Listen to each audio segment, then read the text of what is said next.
I'd like to just welcome you to the next segment of our conference. And this panel will be moderated by Rosemary Kilkenny. And I'd like to tell you a little bit about her before we get started. Rosemary Kilkenny is Georgetown University's Vice President for Institutional Diversity and Equity, and the first person to ever hold that position. The role arose out of President DeGioia's desire for Georgetown to be a model in higher education for diversity and inclusivity. She's held some similar roles at Kent State University and the State University of New York at Albany. She's represented Georgetown on matters of employment discrimination, educational equity, Title IX, and other issues of affirmative action, faculty recruitment, conflict resolution, and local small disadvantaged business development. Rosemary served on the board of directors of the American Association of Affirmative Action, Howard Road Academy, and National Child Research Center, respectively.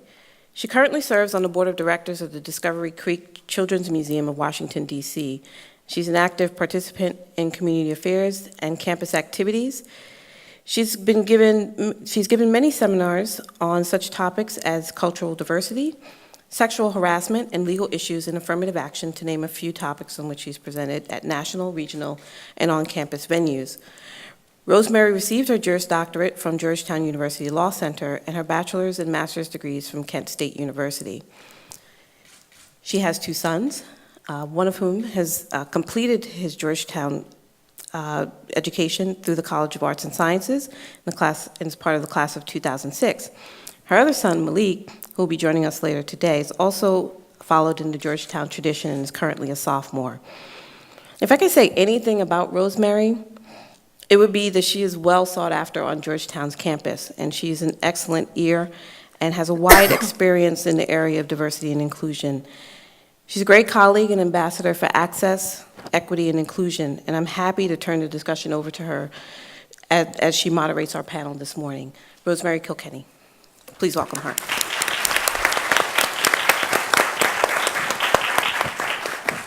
Thank you, Patricia, for that warm welcome. And let me welcome all of you here to this conference today. I'm truly impressed by the work that has been done by Gamble in collaboration with the McDonough School of Business, Office of Undergraduate Education. I remember when Gamble started about 5 years ago, and 3 of your predecessors who have now graduated and are making their mark on the business world came to my office and said, we have this idea. Could you give us some money? We want to have this reception, and we would like to invite some of our alums who are working in the business world to Georgetown.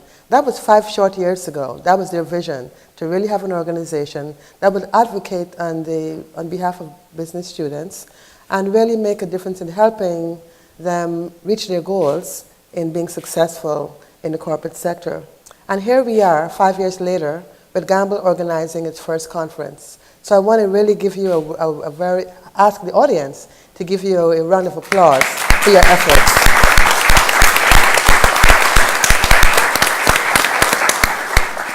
Patricia Lewison has worked very diligently with you, and so I'm very pleased to be hosting this panel this morning. We have a wonderful group of men and women who will be presenting to you on the diversity dialogue, innovation, and leadership. And so without any further ado, I'm going to ask each of them to introduce themselves. Let me begin with Pamela Culpepper, who is Senior Vice President for Global Leadership at PEPSICO. Pamela, please say a few words about yourself. Absolutely. Thank you so much for allowing me to be a part of this discussion. I know that there's so many other places you could be, but the fact that you chose to be here right now in this conversation is one that holds this entire panel accountable for making it worth your while. So thank you for being here, and thank you for allowing me to be here. You've seen a little bit of my background, so you at least know that for the last 13 years, I've served the associates of PEPSICO. For the last 3, I've served globally. But that's a part of my career. What you don't know are the 2 positions that are probably most tenured and most coveted, and that's being the wife of Clifton Culpepper for 23 years and the mother of Jordan Culpepper for 18 years.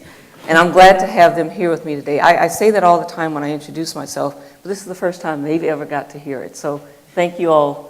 Thank you 2 for being here, and thank all of you for allowing me to be here.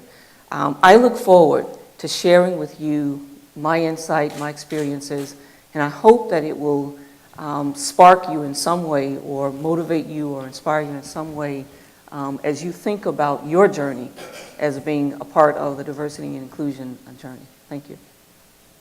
Thank you. William, why don't you say a few words about your background? Sure. So my name is William Chichester, and I currently lead Capital One's campus diversity recruiting efforts. I'm excited to be with all of you today. Just a little bit about myself. I went to the University of Virginia undergraduate, studied Arabic Middle East Studies. Thought I was going to go change to Middle East, and coming to Georgetown is kind of interesting because this school is known for producing such great leaders. But throughout my 3 years, really thinking about what I wanted to do, it just happened to fall into the financial services industry. So I've been doing financial services now for the majority of my career at this point, and now really trying to push the needle for diversity within Capital One, really trying to find students from all backgrounds, freshmen all the way through the MBA programs as well, and really just trying to make sure that we are providing an equitable environment for you all to come into, and then really trying to also give you all the skills that you need to be successful, not just at Capital One, but just throughout your career. I'm also excited to say that I recently got engaged, so I'm getting married May 3rd. Thank you. Thank you. Pray for me. So this is it's a great time to be at Capital One, and also just a great time to personally for myself as well. So happy to answer any questions, not just about diversity, but personally as well as you kind of navigate your career. Thank you. Jonathan Simon? Good afternoon, Jonathan Simon, Head of Diversity for the Institutional Clients Group at Citi. I grew up in the South, perhaps you can tell from the slight accent. And I've been on Wall Street since I graduated from Morehouse College in finance in 1993. And, you know, similar to Dr. Thomas's comments earlier around following your passion and living an authentic life and really wanting to have a set of experiences in life, it's probably 8 to 10 years ago, I kind of said to myself, one day I want to run diversity in the firm. And the notion of a banker kind of coming up with this very bizarre concept to move from banking to HR was unheard of. But 4 years ago, I was given that opportunity and have been in the seat since then, having responsibility for D&I, diversity and inclusion, across our investment banking, capital markets, hedge fund, transaction services businesses. So, you know, my role is largely focused in the U.S., which is about 20,000+ people across a myriad of Wall Street type roles and functions. And I actually picked probably, depending on how you look at it, one of the worst times in U.S. history to be a diversity officer, because our industry, as you probably all know, has gone through a tremendous amount of change. And the role of diversity, or one that sits in that seat, it's a change agent job. So imagine trying to change the culture of the organization as the organization is changing, right? And so as you think about the headwinds that diversity officers face, I happen to pick a time where they were the most torrential. But that has boded quite well for me, and we've had significant successes, which we'll talk about in a little bit. But I'm pleased to be here and glad to be a part of the dialogue. Thank you. And you'll now hear from Chris. I'm Chris Simmons with PwC.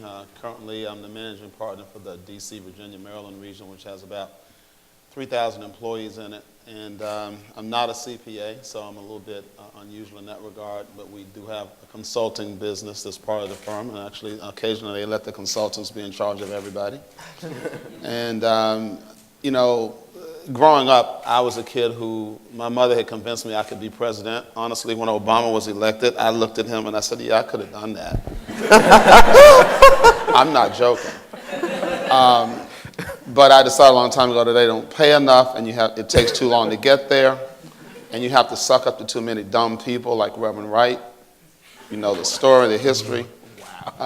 And so, you know, Dave talked about choices, and you do have to kind of figure out like which path suits you and what you're willing to put up with and what you're willing to not put up with, and what kind of risks and reward trade-off you're willing to kind of, you know, encounter. I started off in finance. I'm really an investment banker, merchant acquisition advisor by background. That was basically what I did. But I always, back to my mother convinced me I wanted to be president. I should be president. I always wanted to be in charge. So when they gave me the chance to run diversity nationally for the firm for 3 years, our CEO called me up, and a little bit like Jonathan's comment, and they were like, well, you're a deal guy. We think you might make a good diversity leader, but you probably don't want to do that. And I said, no, actually, I do want to do that. He said, well, why would you want to do that? I said, well, because for 2 reasons. I said, one, I'm a black guy from Memphis, Tennessee. I obviously have some views about diversity. I said, and secondly, I don't like the way it's been run in the firm, and I've been paying attention to it. And so I actually told him at the time, I said, you probably got a long speech written out as to how you're going to convince me to take this diversity officer job for a while.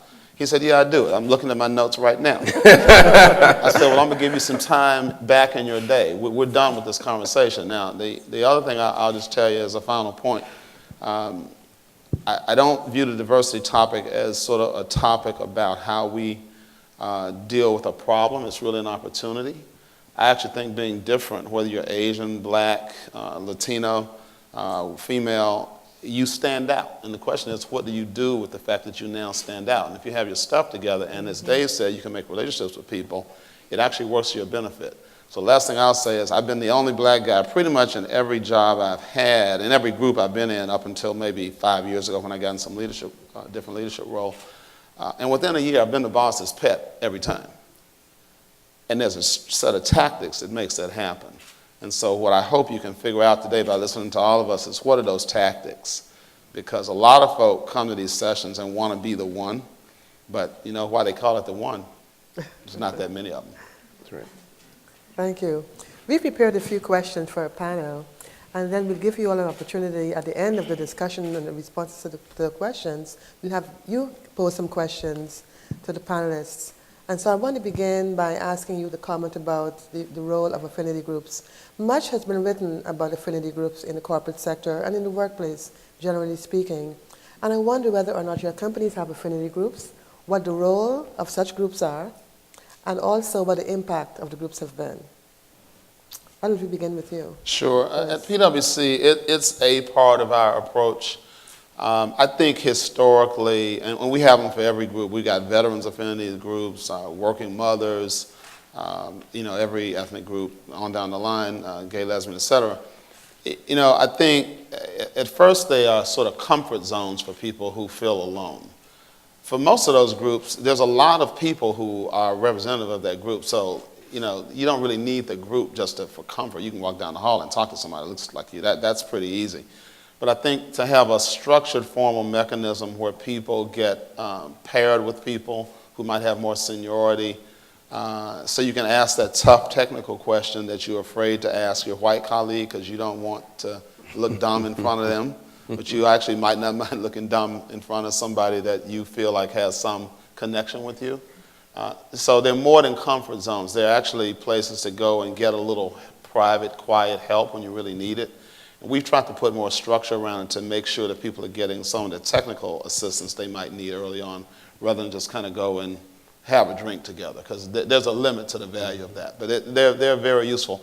Now, the second thing I would say that we're trying to do more with our affinity groups is use them as a mechanism to bring people who aren't a member of that group into the group so that they can be more comfortable with people like that and get to know that type of person, as opposed to having each affinity group kind of be an isolated island off on its own. Pamela, do you have any thoughts about that? Yeah, I do.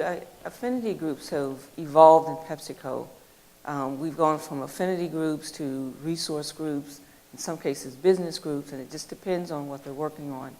But they're still very critical, I think, to our environment in terms of making sure that people have a place that they can collaborate and get a sense of belonging from a community standpoint.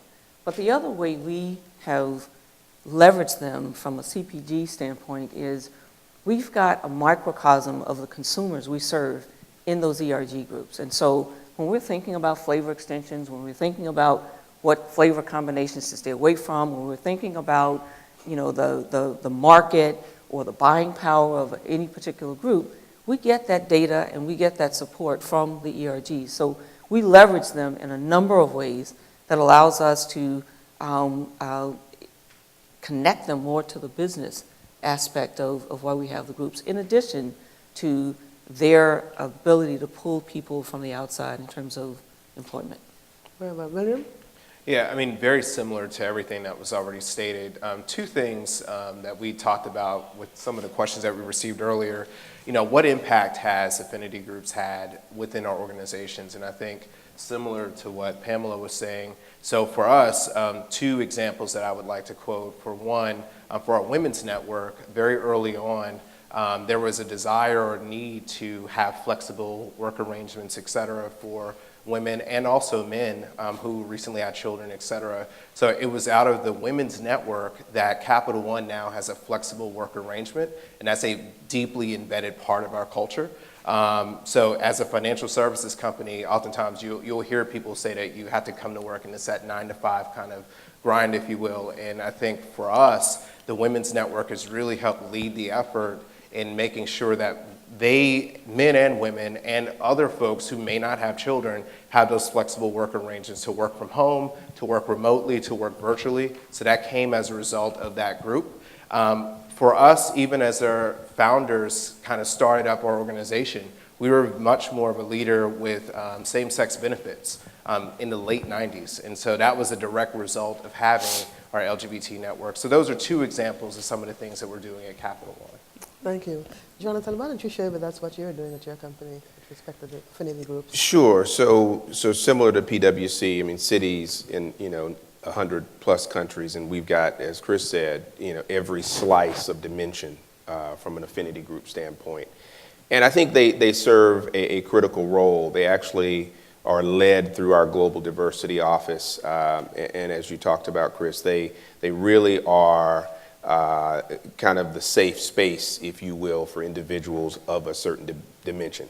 I happen to have a view that's somewhat counterintuitive to kind of the logic of why they exist. I think they actually separate the firm, right? There's a divisiveness when you put all the Latinos together, when you put all the blacks together, when you put all of the LGBT folks together.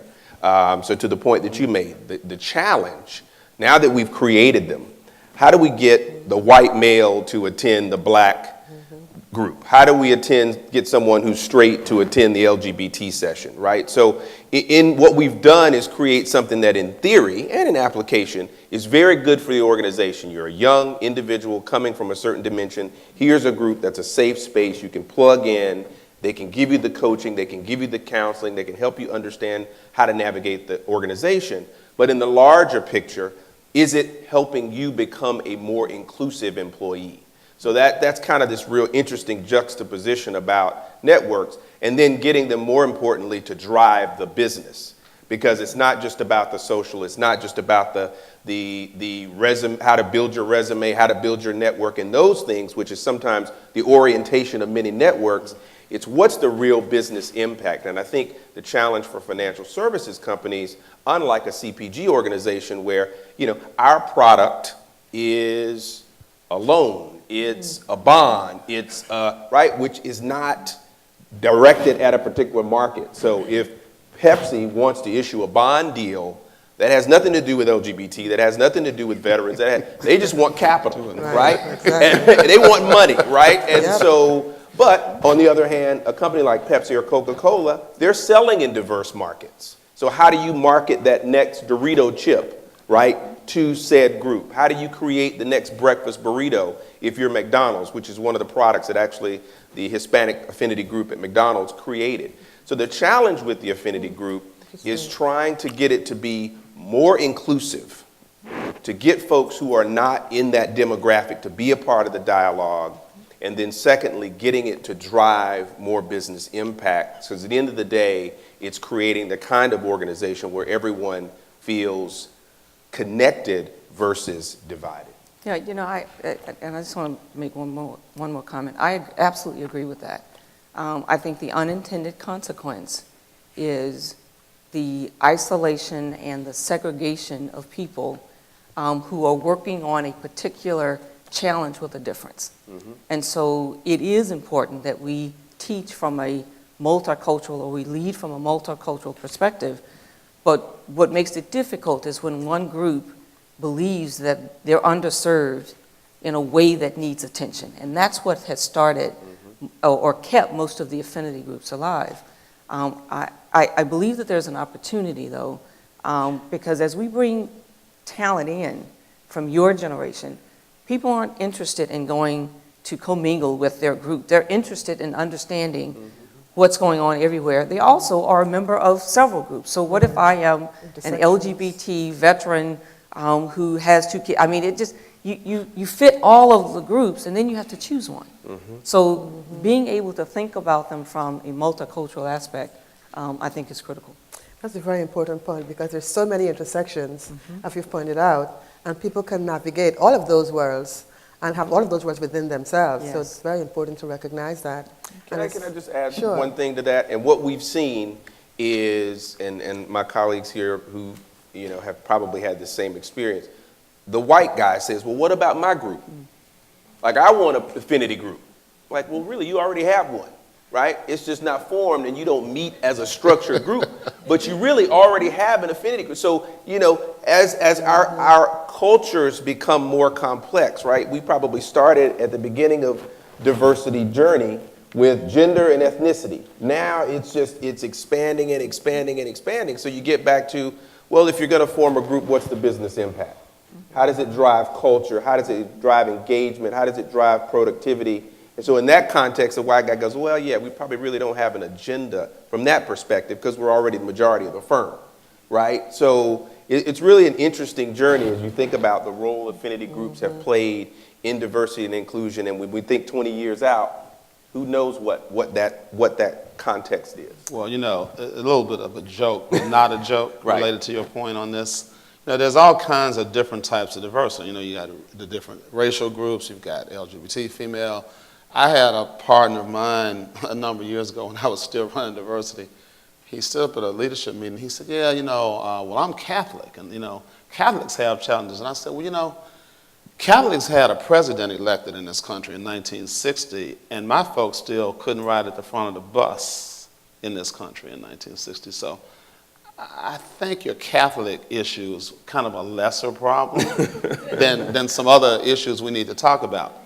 And so that's sort of my rebuttal when the white guys say, oh, we need a group. Well, when you start having trouble getting promoted, I'll form a group. I'll form a group for you. Until then, wait.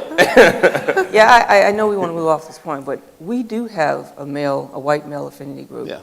And it's not about creating a voice because they feel underrepresented. It's about how do we make sure people know where they sit on this inclusion journey. So what could they do different? And their charter was really, how do we build relationships with let's start with the one group we have the least in common with, and that's women of color, right? There's no gender, there's no ethnicity connection. So how do we continue to build our relationships with that group, and what can we do to be a part of the journey and not feel like we've been excluded or feel like so we established one. We let the group come to life, and they've been just a remarkable set of partners on the journey to closing some of those relationship gaps that exist. No, I'm with you on that. We actually organized them together too for the exact same purpose, but not for the reason that some of them started from Jonathan's perspective. Yeah. Well, that's really interesting, and I think that really takes us to a very much related topic, and that is the shifting demographics that we're witnessing in this country. As you all know, America's becoming increasingly brown. We're seeing fewer and fewer quite frankly, white elementary-age children. When you look at the population of students who are populating our schools, they're by and large African American, especially Latinos, and certainly Asian Americans. So with the changing demographics from the racial perspective, we also have the intergenerational and the multi-generational issue, where you're finding some millenniums actually supervising older people. So you have that issue. And then we're seeing women who are entering into fields that they've not necessarily considered before. So with all of those shifts, how do you see the role of the diversity officer evolving to address some of these shifting changes in our society, which I'm sure is impacting your company? Somebody want to begin? I'd be glad to. Our PepsiCo's business case would suggest that there's absolutely no way we can address the emerging needs of our diverse consumers unless we represent, from a talent mix perspective, the demographics we serve. I don't believe personally that unless there is at least one voice at the table in a position of influence who is closest to my background, I don't believe that unless that person is there, they can really speak to the challenges or the needs of me as a consumer. I would expect that there's someone who knows, my experience as a woman, as an African American, as a middle-aged mother, whatever. I would expect someone to understand that demographic to be able to speak up on my behalf and ask and answer the questions that are related to me in that demographic. So we have to represent in our workforce the consumers that we serve. I think that it's incumbent on CDOs to really be able to talk about the business implications for not having a diverse talent mix. And so what are the disadvantages to our business to not having the right talent mix and making sure that we represent the consumer? Good. Jonathan, you talked earlier about the fact that your company's focus on product is really money. So talk about that in relation to the perspective of the demographic shift. Whether it's the shift of more women on college campuses or whether it's the browning of America, I think we have yet to see that manifest in our pipeline. We are more challenged than ever to get women, to get people of color to come to Wall Street. And the past 4 years have not helped that process. Got a couple of our recruiters here who are participating in the campus recruiting session later today. And I think the biggest challenge of Wall Street firms, of technology firms, engineering firms, organizations that look for talent in the STEM disciplines, we're challenged to attract that talent to come and work for us. So despite what's happening in the broader demographic, we face an even greater challenge in terms of the recruiting piece. And so I think it's really trying to get into, number one, schools earlier, to educate women and people of color around what the opportunities are on Wall Street, creating kind of the dialogue with them that says there is a place for you and you can be successful in this environment. But the headlines have not helped us in that regard. And so we've seen actually more tracking away from the industry than the influx. And so, it's hand-to-hand combat because all of our peers, whether it's Goldman Sachs, Morgan Stanley, JP Morgan, Bank of America, they want that same talent. And that pool, I think, in terms of interest level and engagement around Wall Street. And Chris, probably when you were coming through, Wall Street was the job to have. You wanted to make a certain amount of money if you wanted to continue on a trajectory. Now that started to shift. Compensation has compressed. There are a lot of opportunities now for folks like you who may say, you know what, I want to work at Google and I want to go from point A to point B in the building on a razor. I don't want to wear a tie. I want to have snacks from the floor to the ceiling. And Wall Street is not there yet, right? And so we've got a very traditional kind of corporate framework that, frankly, is not as appealing versus some of the other options that many of you will have coming out of top schools. And so, despite what I read in the headlines, I lay awake at night wondering how are we going to create this diverse workforce given all of the competitive forces that I have. So it's a challenge for us. I think you really touched upon it, and you did in your remarks just now, and Dean Thomas touched upon it earlier when he was responding to Kevin's question about lack of minority faculty. And I think that's almost true in almost any industry. We have a real serious pipeline problem.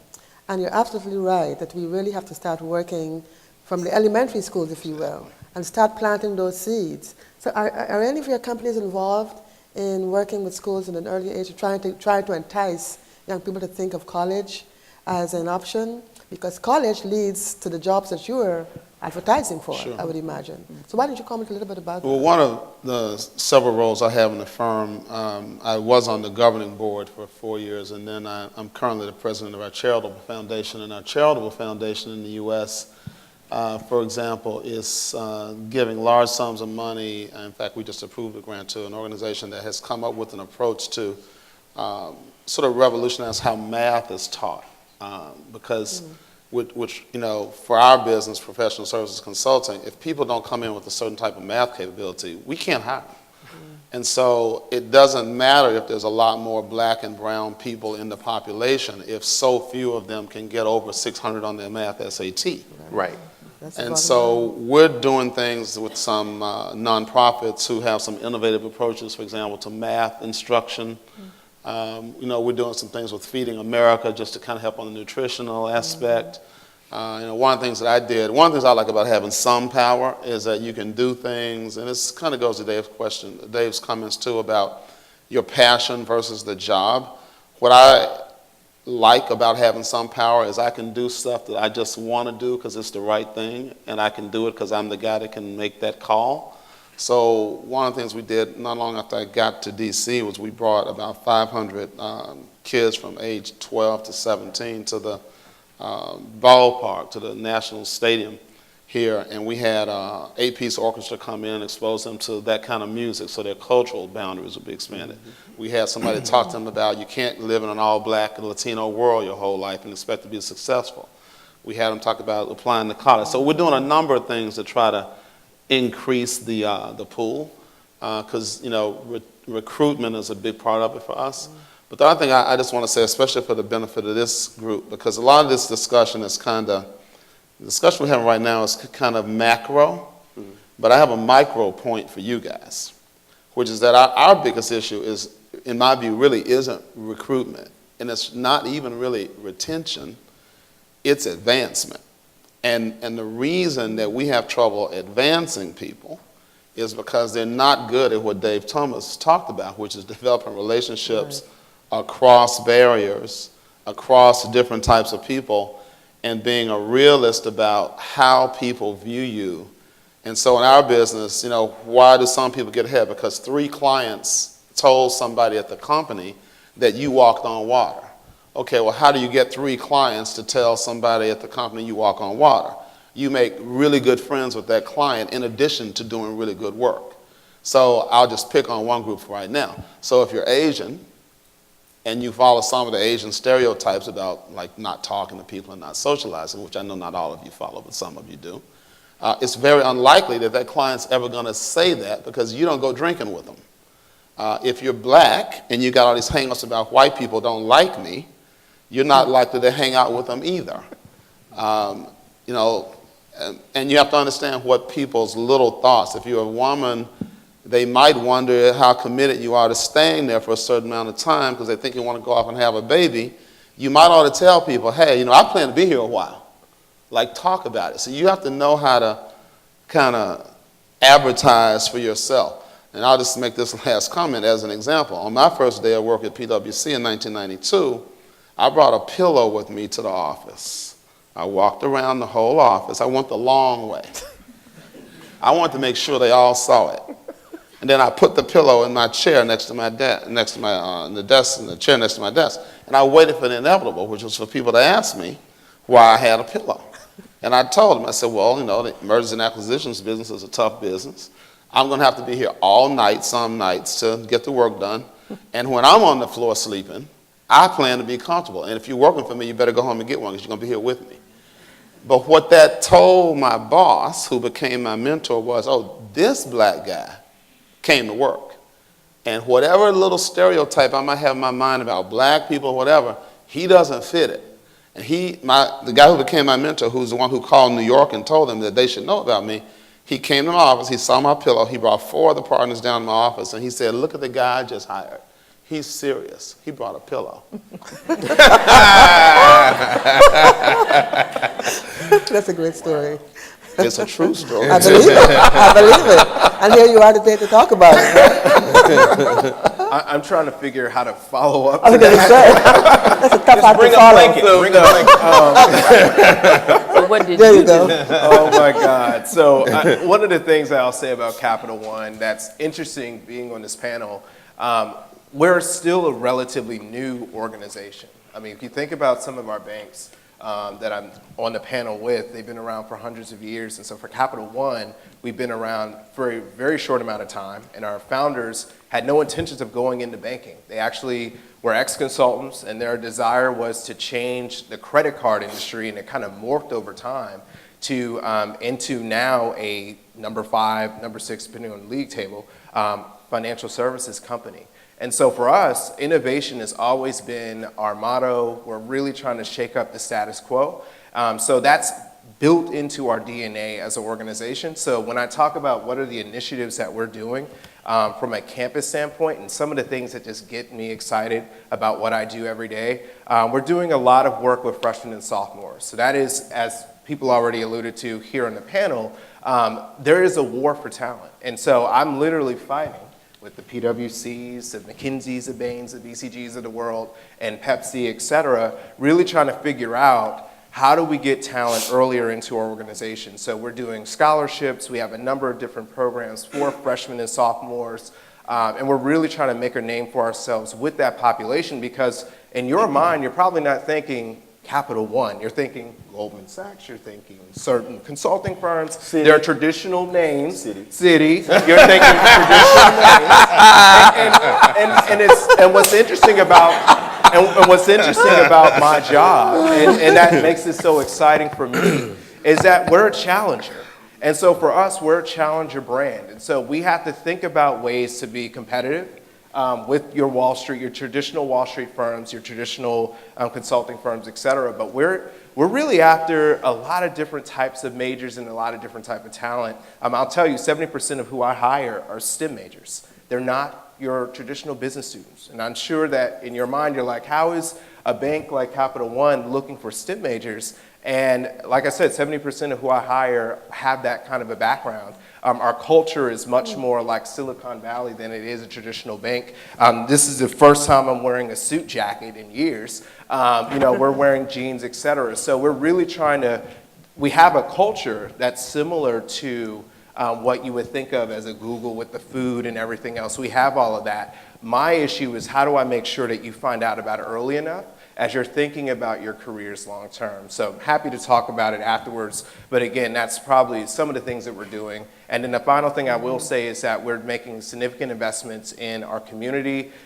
We've just committed a lot of money to the NAF to really get STEM education really up and running throughout all of our elementary schools and high schools. So we're really trying to go earlier as possible. But then how do I convince an engineer to think about financial services? You don't want to build a bridge anymore? How about you join us? So for me, it's a marketing and more of a brand challenge and really getting our brand out there as an employer choice for STEM students.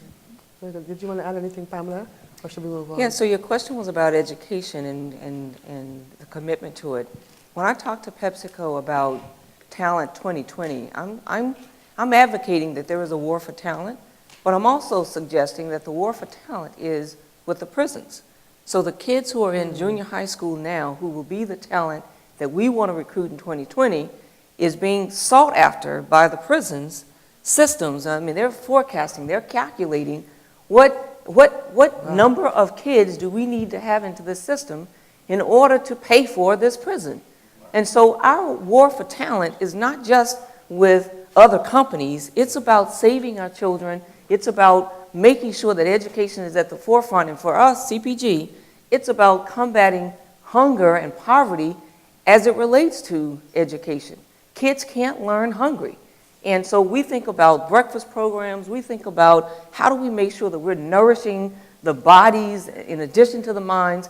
How are we helping kids who get to college but can't finish college, right? So there are a number of things that keep the talent that we're looking for from being able to get to us, right? And it doesn't matter how brown America gets, if they're not resourced correctly, if they're not advocated correctly, we still won't get them. So we have to think about it in a number of ways. And so I stopped talking about the other companies that are looking for our talent. I started thinking about, gosh, there are going to be more jobs and we have talent available to come see us. Are we the employer of choice? Is PepsiCo where people want to go? We have to be thoughtful about our brand and whether or not we are attracting people to our organization for the right reasons. Well, clearly we have a lot of our Georgetown students who are very interested in pursuing careers in a variety of fields. While they're here, they're also interested in giving back. We have many of our students who are going on to pursue careers, at least initially. Teach for America, they're working with the Peace Corps. and they're working in these types of situations where they really want to give back to society and make a significant difference. And so what kind of advice would you give to students who want to pursue a career in a traditional field, but also want to continue working in the area of having an impact on society and helping our youngsters move forward? I'll start with that one. I mean, I'll be quick on this one. There are a lot of different ways to do it. You can try to do it all at once, and a little bit like Dave said, what do you do in your free time? At PwC, we actually give people a budget for volunteer time, so they can do that as part of sort of normal work pattern. You can also choose to do it in stages of life too. You could choose to go to Citigroup. One of my best friends is global head of investment banking, I think, now at Citigroup. You can just make a ton of money, and then you can give all kinds of money to people that help you. And that's okay too, right? So I think there are a number of ways to do it, and I think you don't have to feel like you have to do it any certain way. I have to do it at a certain time. Some people can take a very modest job but give a lot of time. Some people can choose to get rich and give a lot of money away in scholarships and do it that way. I think you find your own way. Very good. Patricia, how are we doing on time? Okay. Do any of our panelists want to make any further comments before we opening it up for questions from the floor? No, I'd love to hear from you. Okay. What you gotta say. I'll begin with you. Is there a mic? Use your voice, project. Good afternoon, everyone. My name is Vondell Burns. I'm a sophomore marketing major from Howard University, and I currently serve as a PepsiCo intern, so it's really nice to meet you, Ms. CULPEPPER. Outstanding. My question is mainly for the ladies in the room, but I want the gentlemen in the room to hear it as well. As a female in corporate America, or a female who aspires to be in corporate America, I've always been told that time and again, if I want to seek out jobs in senior level management, that I need to be prepared to be alone. I need to be prepared to have no time for a family. And I truly believe that being diverse is not only limited to race, but also expanded to experiences. And being a mother and a wife is an experience that I feel gives you a competitive advantage in corporate America. Could you please expound on how you being a mother and a wife has benefited you instead of set you back in corporate America? Nice. Very good, Good question. question. Good question. Pamela? Absolutely. So I'm the only one that can answer that. But some of the rest of us might have a view about it. Okay, all right. We might not even agree, but go ahead. I think I'll start with benefit is in the eye of the beholder. And you hear people say you can have it all, but not at the same time. You need a support base. You need people who can carry you at those times when the day at the office has not been ideal. And I think that is a part of the benefit. I think there's a reason for why I do what I do. I think that the development that I get from having a man at home who can teach me about how men think benefits me when I get in the workplace. Having a millennial at home who teaches me how to connect with the new hires, the associates at PepsiCo, benefits me at work. But more importantly, the people who are in our organization who don't believe that they can have a family, that they can be supportive and be supported by a family, who don't believe that there is an opportunity for them to have it all in chunks, they actually get that example from me. So I give them examples of what you can do to make to make it both work. I talk about how much I travel. I talk about the support I get at home. I talk about the use of technology and how Skyping and being able to text and all those things that allows us to connect at home when I'm on the road, it makes a difference. So part of it is just talking about it. I talk to young women about how you choose your mate. And one of the things that I say to them is, let one of the questions be whether or not they eat leftovers, right? So you cook. And if they don't eat leftovers and you can't leave a casserole at home and go do what you need to do, then that might not be the right mate for you, right? you think about, how do you share the opportunities at home? How do you talk about the split duties between the husband and the wife? What happens when you have an African-American male and my husband and I grew up in the South, who's decided that he's going to be the person who is most available to raising our son, and I'm going to go to work, and he's going to come with me when we move from state to state. What do you tell that Southern grandmother who's saying, "What do you mean he's not going to? What do you mean you're not there all the time to raise? What do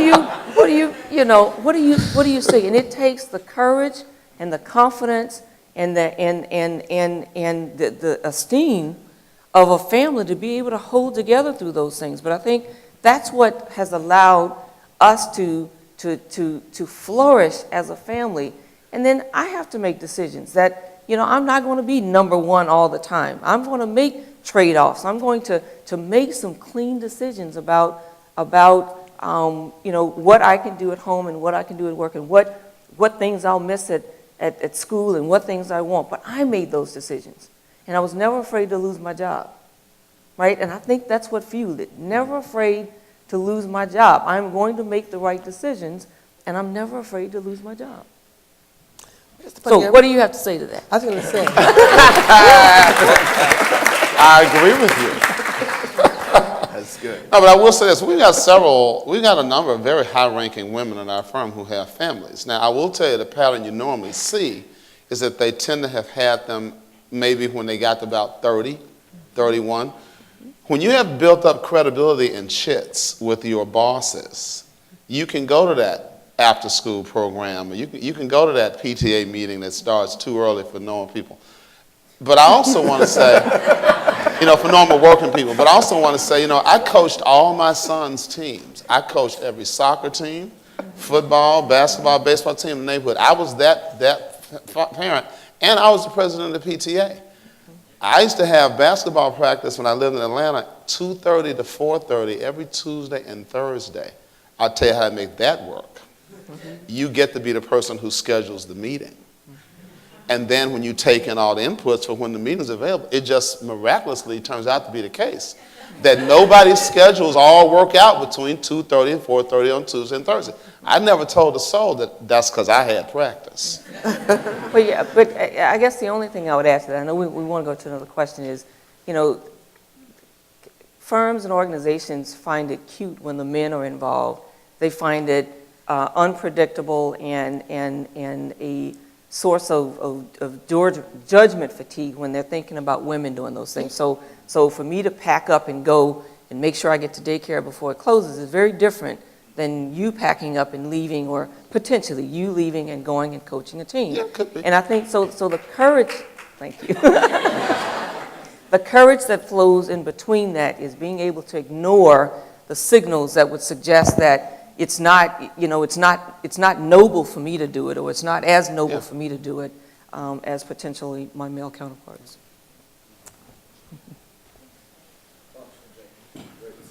Thank you for everything. My name is George Smith.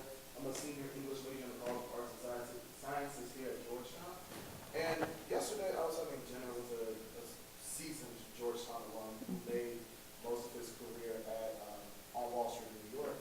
And we were talking about how to bolster recruitment efforts with regard to diversity at Georgetown. And he made a comment that would, and he said that when companies come to predominantly white institutions, they're basically looking for white men in suits, right? And he was saying that, you have your programs such as Management Leadership for Tomorrow, MLT, and Sponsor for Educational Opportunity, SEO, and also your predominantly black institutions such as Howard University, Morehouse, and that's where a lot of companies go to find their diverse talent. Just look at the heads. I disagree with that. No. I disagree with that. He's wrong. Yeah. He's definitely wrong. He's definitely wrong. Yeah, that's not right. How do we as minorities, especially at predominantly white institutions, stand out on paper as well as in interviews, and how do we best incorporate our experiences to come off as successful, top, diverse talent? I think that individual's a bit misled. He was a white guy as well, so. Okay, Well, there we that- go. well. That explains it. No, I'm just kidding.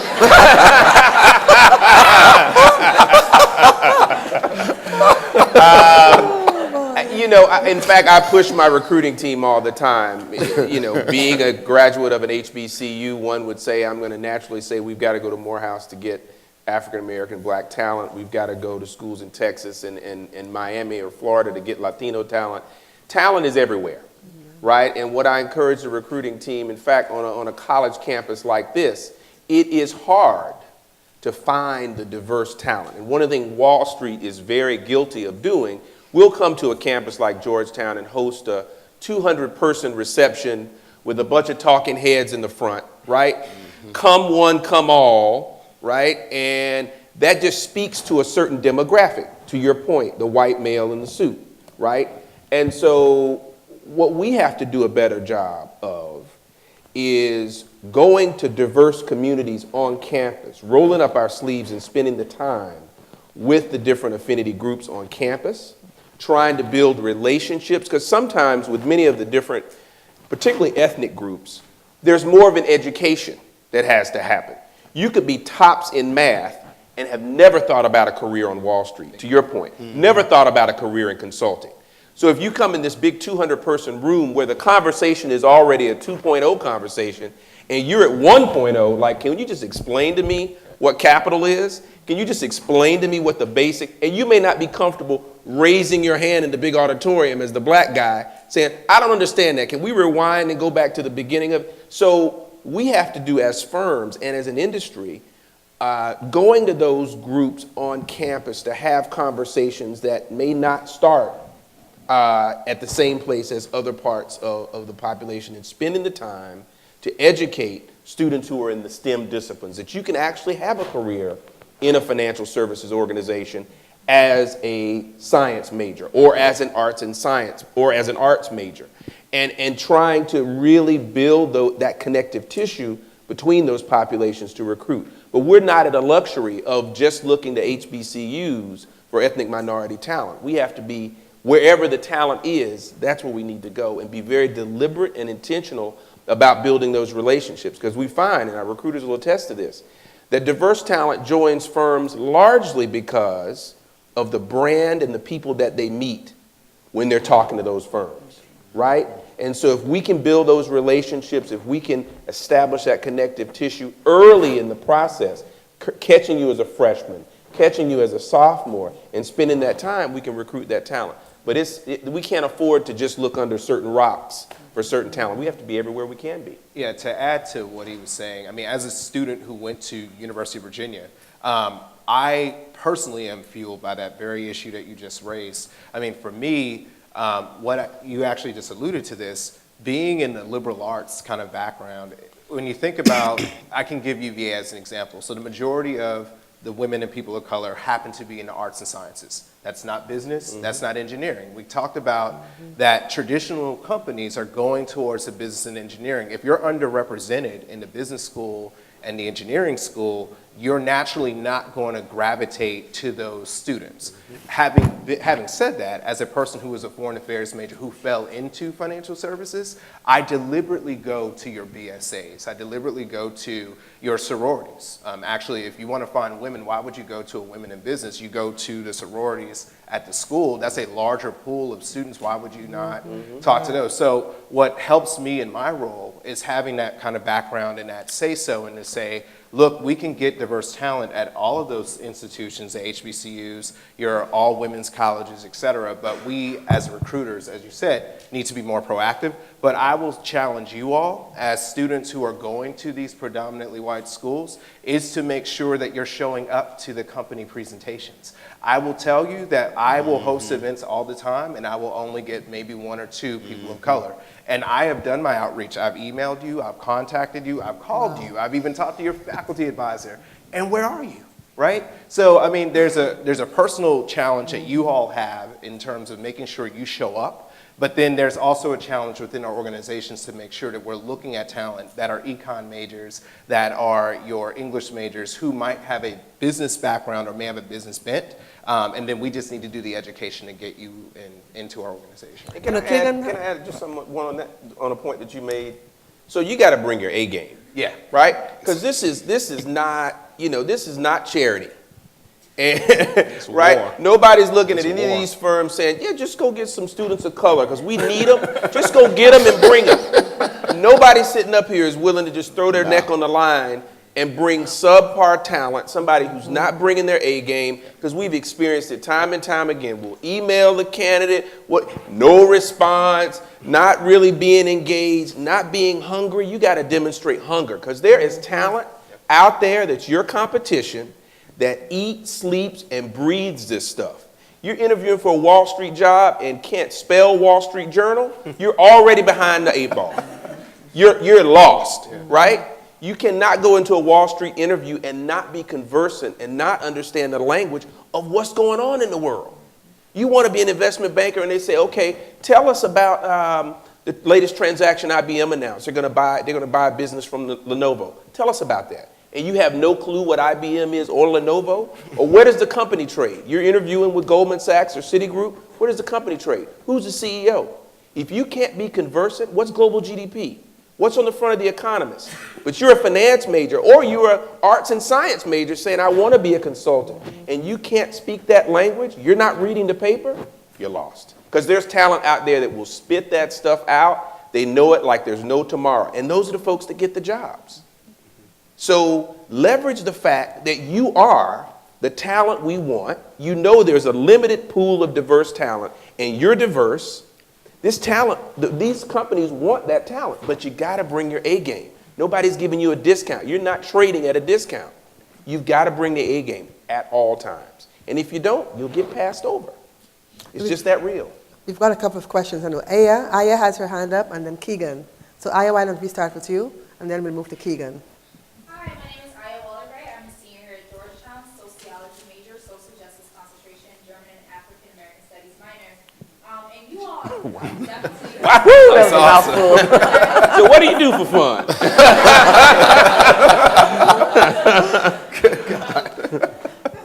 do too much. You all have actually been talking about recently what my question about how a person who is very involved in humanities and the College of Arts and Sciences, but also have interest in, say, corporate responsibility and how corporations and businesses impact the communities that they serve. So how do I make myself competitive if I'm interested in transitioning and being successful in a business or a corporation without, I guess, the background that, students in finance or in the business schools. I feel like you were still really competitive being in the foreign services, but someone who's more grounded in social justice and those type of conversations, how do I transition, into those types of industries? Well, first of all, I have a program for you, so we should talk afterwards. But I think the biggest thing as a person who's liberal arts and being a liberal arts major, I think the biggest thing, as I said before, if you can talk to those freshmen and sophomores, in terms of outreach, I think that's a major thing to get them into Gamble. I mean, I actually want to brag on Gamble for a moment.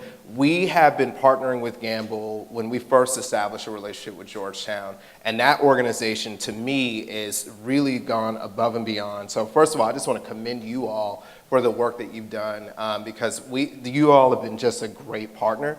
My challenge would be is how can you get your folks in the humanities into Gamble so we can start planting the seeds now to talk about what are some other things you can do outside of academia? What are some other things you can do outside of graduate school and go to law school? Because oftentimes, people of color, we come into school, we think of the Huxtables. You either go to law school or you become a doctor. It's like one of those two. And there's so many more options for students now than there were in times past, and we're much more willing. And there's so many programs that these companies have to offer for freshmen and sophomores to kind of start molding you and to think about what opportunities that we have. So for a person who wants to do social justice and corporate social responsibility within an organization, I would say HR would be a natural place for you to come into. We have an HR rotation program. It's a 2.5-year program within our company. You rotate both domestically and internationally. So we can talk offline, and if there's anyone interested in that, we can definitely talk later. But I would say if a company has HR or some other sort of opportunity around that, that would probably be the easiest way to do it. Keegan, you had a question? So once again, my name is Keegan Carter. I'm a senior here in business school marketing, as well as entrepreneurship fellow. My question kind of goes off the second to last point you guys were just talking about in terms of bringing your A game.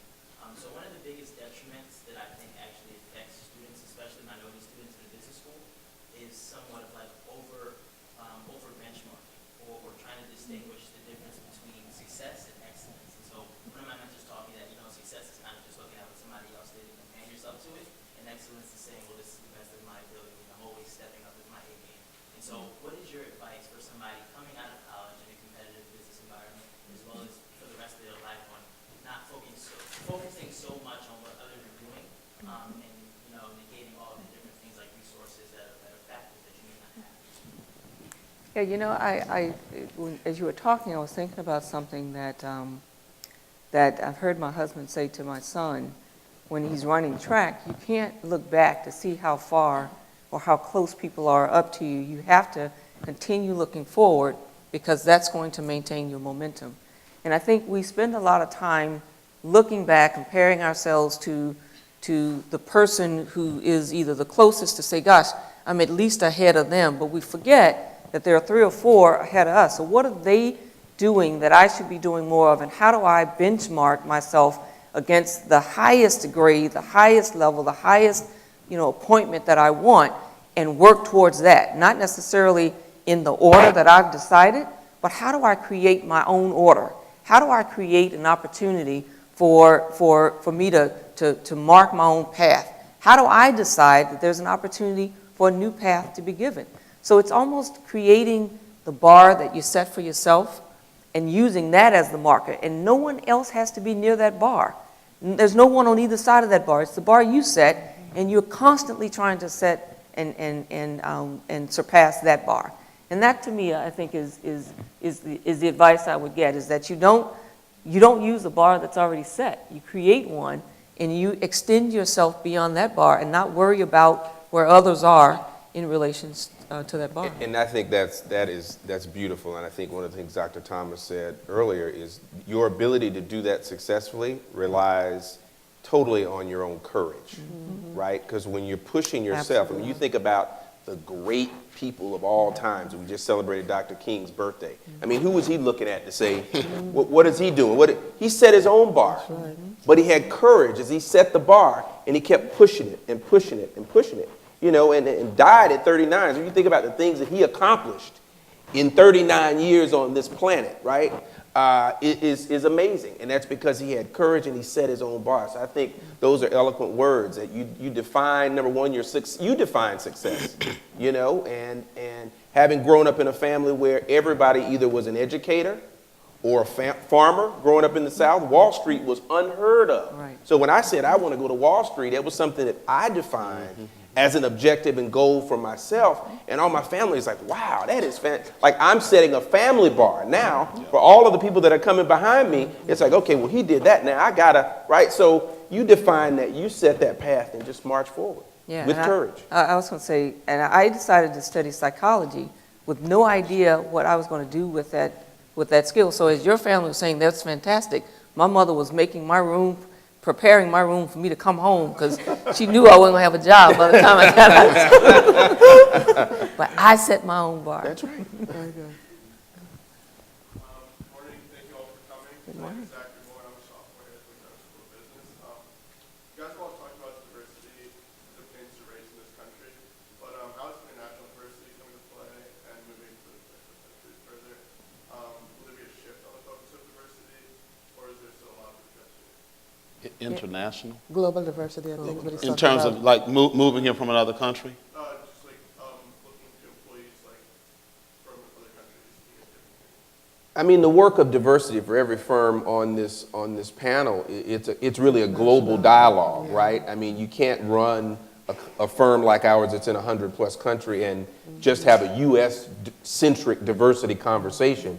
But diversity around the world means a lot of different things, right? So it's a very local approach, right? You have to be globally minded as you think about it, and creating an organization that subscribes and embraces a certain set of values around leveraging every dimension, as Chris talked about, every dimension. But when you're in India and you talk about gender diversity, it's not just about advancement or hiring women, it's about women feeling safe to come to work. That's right? Like in India, we literally provide shuttles for our women to leave the office to go home because all of the crime and the rapes that have occurred. So, or if you're in Uganda and you're gay in the workplace, but it's a crime to be homosexual in Uganda, right? So the challenges of diversity are very local, and you have to deal with them on a local level. Clearly, as a firm, the common discussion, the common denominator is gender, right? And wherever we are in the world. And so we talk about advancement of women around the world, but you have to still be very local in your approach because there's some other challenges that impact the business, that impact the workforce that you have to be cognizant of and you have to manage. Okay, we're going to start with you, then we're going to go to you. Good morning. My name is Jonathan Crawley. I'm a 2012 graduate of the business school, and I currently work at Capital One. But my question to the panel is, I know all of you all I know Chris talked about a little bit about the tactics to leveraging your diversity, but as you all have been able to rise through the corporate ranks, what tactics or strategies have you all used to leverage your diversity for advancement? I'll give you one more. By the way, you're very well dressed, which matters a lot. Never underestimate it. I've always sort of had the view that and a lot of people, they don't want to be black at work. They just want to be one of the people. I don't want to be Indian at work. That's one of the people. I think it's a mistake. So, for example, I always knew that my first part of my career, I was in Atlanta for 21 years. I knew the typical white guy I worked for, had probably never been to a black church. Was probably curious. So, after a while, I'd get to know him. I'd say, hey, you ever been to a black church? Because I used to have this joke with my mentor, Larry Stevens, who retired a few years ago. I said, Larry, why is it that white people are so quiet at church?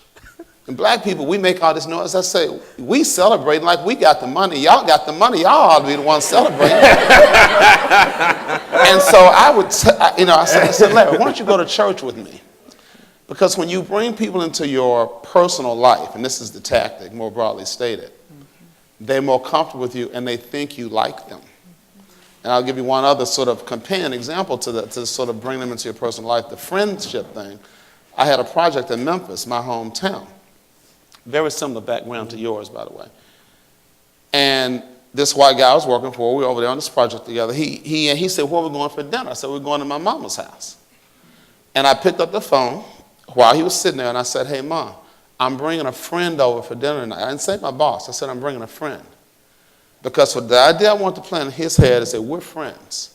And if we're friends, that means you got to treat me well. And that means if I do good work, you got to take care of me.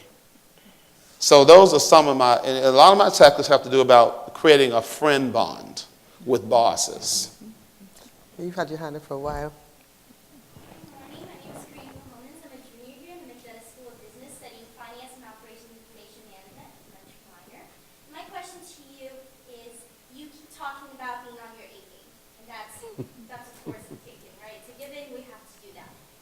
Not for everybody, but maybe for the folks here at Georgetown and Howard. Right. So, being here at Georgetown, one thing I've noticed is, we can't really compare to others, but at the same time, you can't exactly compete with the kid whose dad was, in Wall Street, and you grew up your entire life learning about stocks and bonds, and you know what's going on. Whereas me, maybe I'm working 3 jobs to help support my family at home, and I have 10 assignments too. I don't exactly always know what's going on in the Wall Street Journal. But where is the opportunity and when is the moment to show that I have the skill, that I can take a complex problem and I can help you find a good solution, that I can do now? Maybe I don't know what's on a newspaper right now, but I can look at the problem in a better way. So one thing I'll compliment you on is your delivery, right? Everyone can't do what you just did. Right. So no matter what your life circumstance is, you can articulate the story, just like you just did, to say, you know what, let me articulate to you kind of what's your name? This is Kareen's world, right? I grew up in this kind of household. I came to Georgetown.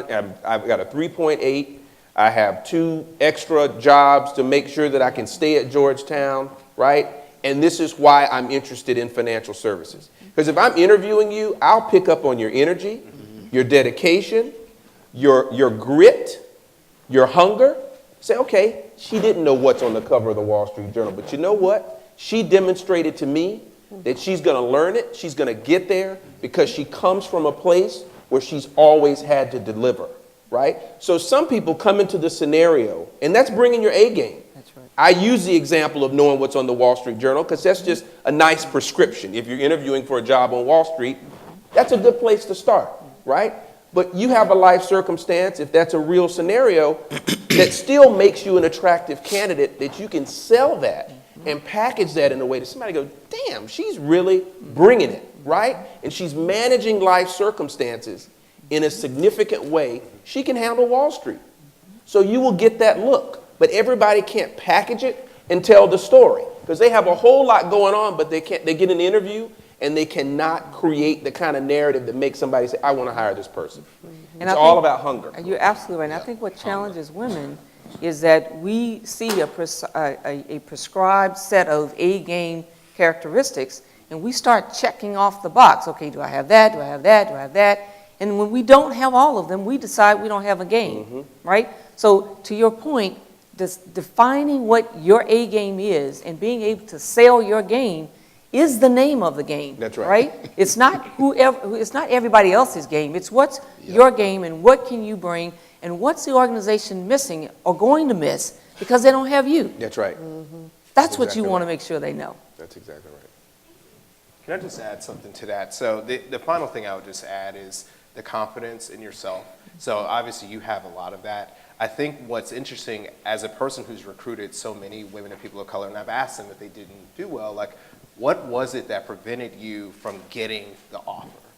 And when they start talking to me, it comes across as very mental, where they kind of rule themselves out before they even, were able to deliver in a case interview or whatever it is that they were asked to do in the interview process. And so my advice to all of you is to fight the mental things that are going on in your head that are saying that you're not good enough, that you're not special enough, that you don't have it like so-and-so over here. A lot of that is so mental, but if you don't fight it and challenge it in that moment, you will become a self-fulfilling prophecy. Yes. And oftentimes, even when I see women and people of color come into the organization, because I'm all excited about recruiting them, but I want to see them retained and see them moving up within the organization. Even when they're interacting with their peers, you can start seeing their mental anguish. Well, I don't feel comfortable being around the white guy over here. They're talking about sports, and I'm a female. I don't really care about sports. So what ends up happening, you have mentally ruled yourself out. It's not that the white people didn't like you. Right. It's just that you took yourself out of the game, and now as a result, you have performance issues. Do you have performance issues because you're a woman? No, but you became a self-fulfilling prophecy. Are you hearing what I'm saying? So it's important that you don't take mental blocks in your mind, create realities that don't exist. So that's really important advice that I would tell all of you. You have a question? Your hand was up a moment ago. Okay, go ahead. Hi, everyone. My name is Mariana Hernandez. I'm a senior in the college. I'm an economics major and I'm a minor. And my question was, as a woman, how do you come across when you're at a recruiting event or when you're going to an interview and you're trying to bring your game, like she alluded to, without coming off as arrogant or Aggressive. Aggressive, exactly. Because I noticed when I go to recruiting events, some women come off as very aggressive in terms of men, and I've been in other events where the men are very aggressive and it's very hard for women to sort of get in that game, so to speak. So how do we prepare ourselves better for that type of game? It's hard because you don't know what the response is of the people who are recruiting. And so the suggestion I would make is I would confront the stereotype or the bias up front to say, you know what, I don't want to sound arrogant and I don't want to sound aggressive, but I really, whatever, fill in the blank, whatever. You then, so you disarm it by naming it. And this is not what I'm trying to do. This is not what I want. I want to tell you who I am, but I want you to take that other stuff out of your head so that you can hear what I'm trying to present to you in a way that you might hear it coming from somebody else. So name it so the person can then confront themselves. Okay, let me make sure, I'm not thinking about her as arrogant or thinking about, and I really listen to what she has to offer. On sort of the arrogance fronts, just to give you the range of how being special in the moment, you have to find a way to be special in the moment. I think it's you can minimize the risk by doing what she said, which I think was great advice, but I think it's better to show the energy and the aggression than to hold back. Jonathan and I, we just met, first time we ever talked. We were having a great time together. One of the highest ranking people of color ever on Wall Street actually works for Citigroup, Ray McGuire. We're best friends from college. And there's a sort of famous story about Ray that I think is useful in this context. When Ray was getting out of Harvard Business School, JD MBA program, and people say, oh, well, of course he's going to be successful because he's Harvard JD MBA. No, that's not why Ray's successful. And there's tons of Harvard people who go to Wall Street and flame out, by the way. So that's not it. It's Ray. And it was Ray when we were 23, 24, and this story is an example of it. The interviewer said to Ray, it was First Boston, was a big investment banking firm at the time. He said to Ray, we only interview the creme de la creme from the best places. Why should we hire you? And Ray told him, well, when you heat milk, a thin layer forms on top of the cream. That's me. Awesome. And the guy he had that interview with was a guy named Joe Perella, who later became one of the most famous people on Wall Street. And Joe Perella brought Ray around from investment banking firm to investment banking firm. Finally, they both ended up at Morgan Stanley, where Perella was running the whole place. You can form a lifelong relationship by impressing somebody in a moment. That's right. It's worth the risk to make that happen. I think that's a wonderful note upon which to end this discussion. Thank you very much. Wow. I was sitting there for about 20 minutes saying, we really have to go upstairs and eat. And I wish we could bring the tables down here because this has just been amazing. And we just want to thank you all for traveling here to Georgetown to share with the students today. So thank you so, so much. And I'd like to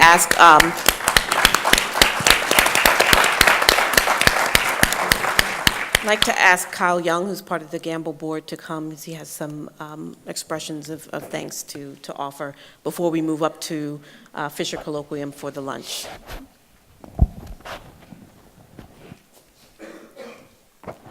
Okay, so first and foremost, thank you panelists for coming, spending your time and talking about diversity. I know it meant a lot to me as a young black male trying to climb up in the corporate world. And also thank you to all the guests who came and supported Gamble and this first conference we've had for the first year.